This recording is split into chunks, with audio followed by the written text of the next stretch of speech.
yeah, guys, we got a little bit of a Shams bomb here. A little bit, chat. Kevin Durant.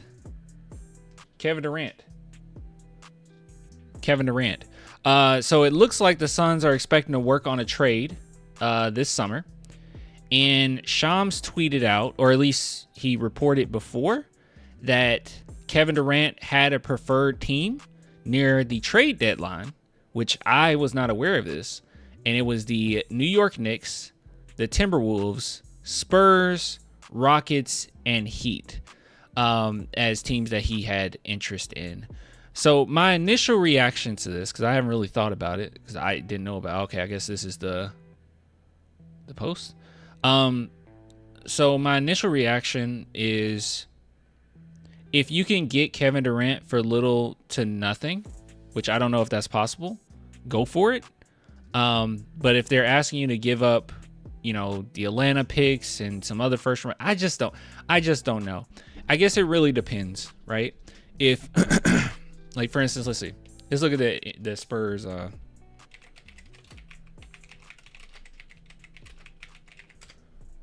see. Because this would definitely be a win now situation, but the Spurs still need a little more even after this draft. So you want to have that capital going forward. So let's see here. So we got these two picks, obviously. We got the Atlanta swap rights for 2026. So I want to hold on to that because we have nothing for 2026 other than that. Like, that's some good leverage we have. Let's see here. You got Atlanta's 2027. And you don't have your own. You have the Boston swap rights. So I think I would give this one. I would give them the Boston swap rights.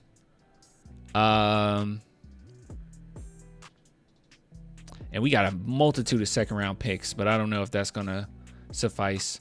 It makes it kind of difficult. The reason why I'm a little stingy here is because I think Kevin Durant is going to be worth quite a bit. Only because if he has all of these preferred destinations, it makes it a little bit more difficult for the Spurs to make something happen, right? Like, you have you're competing against the Knicks, the Timberwolves, the Rockets, and the Heat. That makes it a little difficult. When it was with De'Aaron Fox, the only destination he had was the Spurs. Like, that was basically it. He was like, I want to go to San Antonio. I want to go to a competent front office.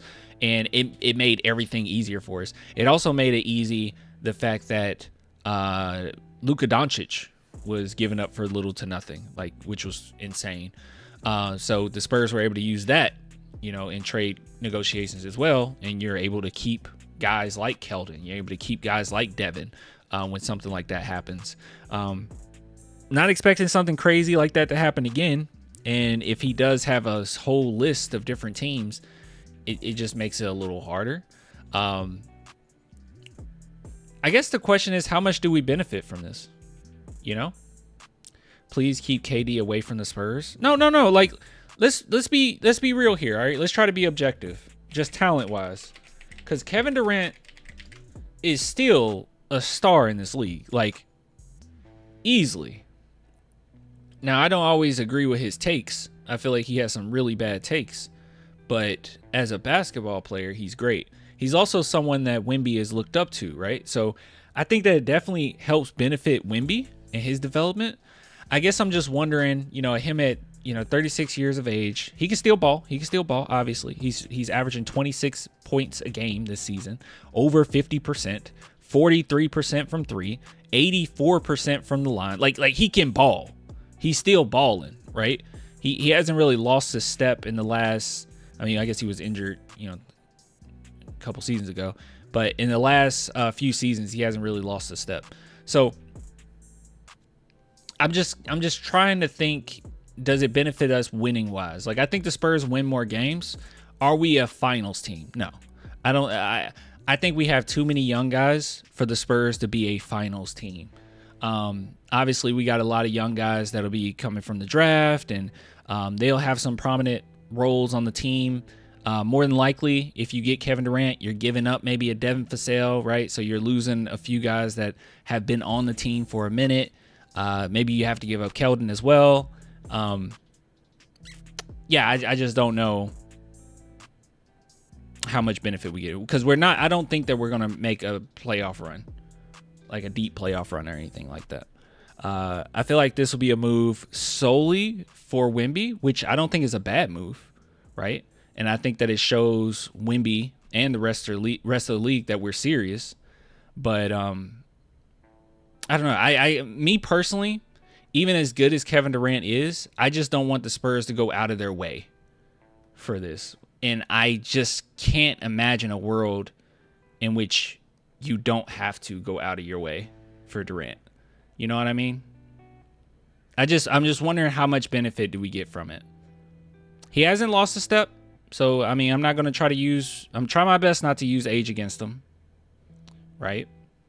But we would have a very short window. I guess that's what I'm a little worried about. Is we'll have a very short window to maximize this. And if it doesn't pan out, it's a huge risk. That's why I love for us to build it as organically as we possibly can. And players like this kind of add on to our streak, you know, make us stronger. Kind of similar to when the Spurs got LA. Like, that was like crazy. It's like, what the heck? They don't need LA. I don't know. I don't want to hurt our future in order to maximize the short term with Kevin Durant. That's my only thing. But as good as our front office has been, possibly that's not the case. And if Kevin Durant can go off of some of these other teams and maybe say, hey, I only want to go to the Spurs or Rockets or something, a Texas team, then that would make it much easier for us. But this is a long list of teams here. You know, that makes it a little hard.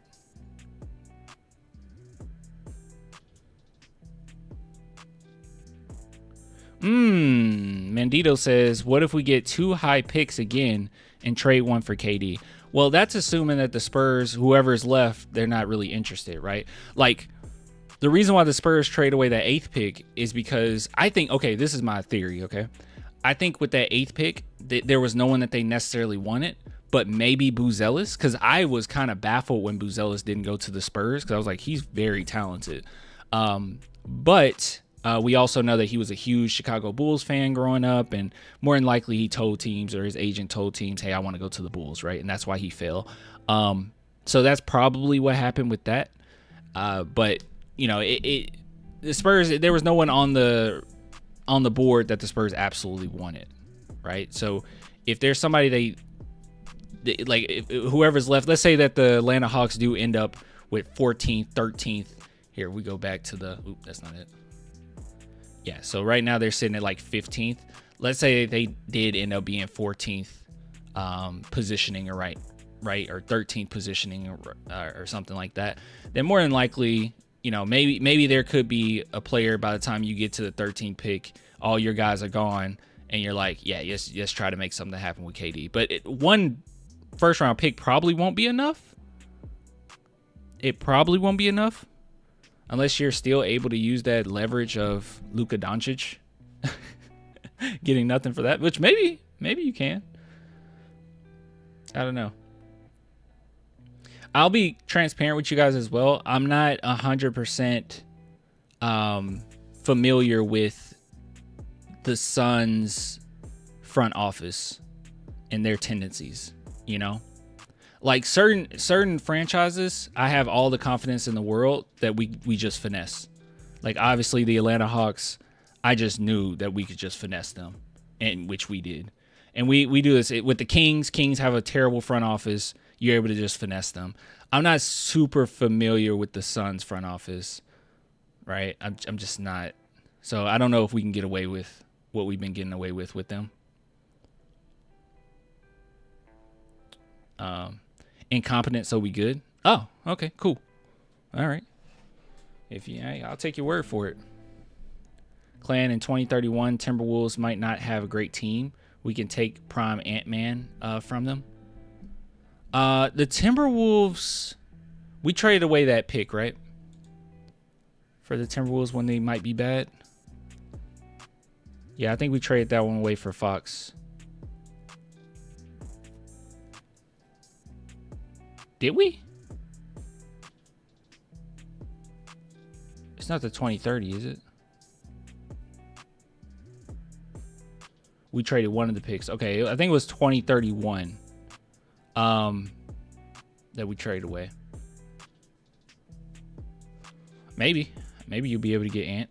If it's just one of those situations, man, where I don't want the Spurs to do something drastic, like too quickly. Drastic too quickly. That's what I'm trying to say.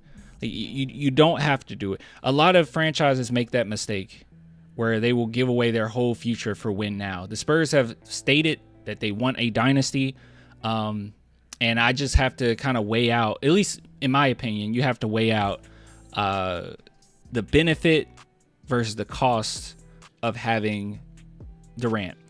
Me personally, I don't think Durant, even the next couple seasons, equals championship, right? I don't know what the timeline would look like for him in particular, but I don't think that he equals championship. So, okay, you don't get a championship out of it. You make the playoffs, and maybe you get past the first round. Maybe you make some noise in the second round. Without him, we probably get bounced from the first round more than likely. Yeah, you still get just enough experience, I think. So I guess it's just one of those things where, like, was Fox not drastic? I don't think Fox was Fox wasn't drastic because, number one, you didn't really get like anything, or you didn't have to give up much of anything. He was a position of need, which Kevin Durant kind of is. Like, you can obviously put him in that small forward position, but he'll also just be a placeholder, right? He's not long term. Fox is long term. Like, I think Fox could be here for a while, right? So I don't think that that's drastic. Him wanting to, that was another thing too. He wanted to come to San Antonio in particular. Like, he helped set that up, right? So I don't think the Spurs necessarily went out of their way and gave up like all these different things for him or anything like that. I feel like drastic, at least in my opinion, drastic is short term, and you're giving up quite a bit of your future for it. Fox, he's a position of need, and also he's long term. Like, Fox will be with this team for a while. You know what I mean? So I don't think that was drastic. He still fits in the we're building for the future, He still fits that. We have the leverage on Fox trade, huge difference. Exactly, Muhammad. That's how I'm feeling. Because right here, like, we can get excited about, but he wanted the Spurs. Well, he wanted multitude of different teams too. This is not the same. If he only says Spurs and Rockets, I'm good. I'm like, okay, all right, I think we can make something happen. But you name off all these teams, And Kevin Durant he will be fine with the Spurs. Like, I know people will worry about his character or whatnot. He will be fine with the Spurs, right? He loves Pop. I'm sure he has a lot of respect for the Spurs culture. He's pretty low key. He'll fit right in. Wemby looks up to him. So I really would be doing all of this just for Wemby. Just so he can play with his idol and learn from him. But, how do you quantify by the end of this thing if it was worth it or not? I don't know. Yeah, that too. Clay and Barnes have told Fox about the Spurs culture before Fox came over. Maybe Sabonis would be an option. Maybe. I don't know. Would he accept being second behind Vic? Kevin Durant, I get the vibe that Kevin Durant wouldn't care. Do you guys ever had the vibe that he would care? He never came across as one that would care about that. Right? I mean, for God's sake, this is a guy that went to the Golden State Warriors, to be second to Curry. I mean, that wasn't his team. He didn't go to a team and it was like Kevin Durant's team. I mean, Kevin Durant killed it. He was awesome, but like, it wasn't his team. And he knew that going into that situation. He literally lost it. Like, I don't know. I don't like that move. I still think that move's whack that he went to the Warriors. But it also shows a little bit of a lower ego than maybe your typical NBA player to do a move like that. For a move like this, worth it means winning a championship. Yeah, that's where I'm at. I probably could have summed up this whole 15 minutes. Just say that, Phyllis. For a move like this, to be worth it, it means winning a championship. It's not worth it just to compete in the playoffs and lose. That's how I'm feeling too. You know, I feel like the Fox is a long-term point guard. You know, if we never find another one, you know, or if it takes a while to find another one, or if Castle doesn't fit into that mold of our primary point guard, that is fine. We have one for a while, right? Like that's the main thing he can bring. He's a star who's a point guard, and we can build off of that, create a foundation, blueprint, and maybe even win a championship with him on the team. Kevin Durant, yeah, that's probably not the case, right? I think we need to move off KJ and or Vassell by the end of next season if they don't produce. Yeah. How much longer does KJ have on his contract? We talk about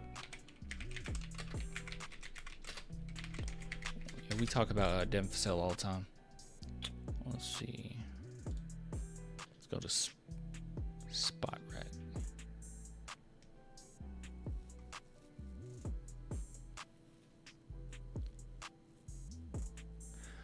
I'm gonna be real with you. You might want to go ahead and make a decision now rather than waiting with Keldon. Either have him with the team or don't. Because if you wait till next season, at the end of next season to make a decision, you only have one more year on his contract, and it's obviously harder to trade a player that only has a year left on their contract, because teams are going to be afraid, are they just a rental? At least if you did it before the season even started, then you have 2 years on his contract, a great contract with the cap going up. So you probably need to make a decision now. I say if Keldon Johnson is still playing next season, right? And there's like no rumors of them trading him near trade deadline or anything like that, I say the Spurs made a decision just to keep him, and he ended up maybe even getting another deal. I don't know. I just wouldn't wait. Clan Keldon been with us for 6 years. Vassell 4 to 5 so far. Yeah, Vassell. Here, we'll take a look at Vassell's contract. I'll just do it from here.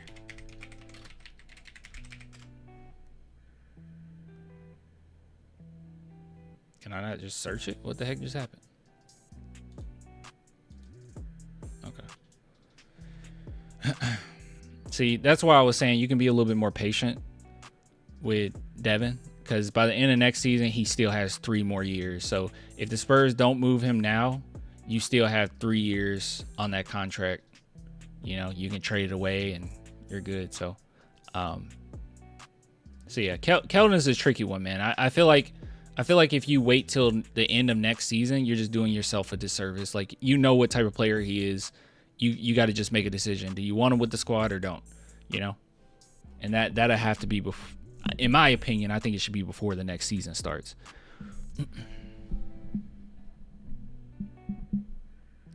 We trade Keldon not because we hate him, but his contract is just right tradable. Yeah, he's still fairly young, so like if you're gonna trade him, dude, you just do it, you know. And you're right. Yeah, you were right. Devin Vassell has 4 years experience thus far. Anyways, that's some news for you. I don't know if it's good news, but it's news.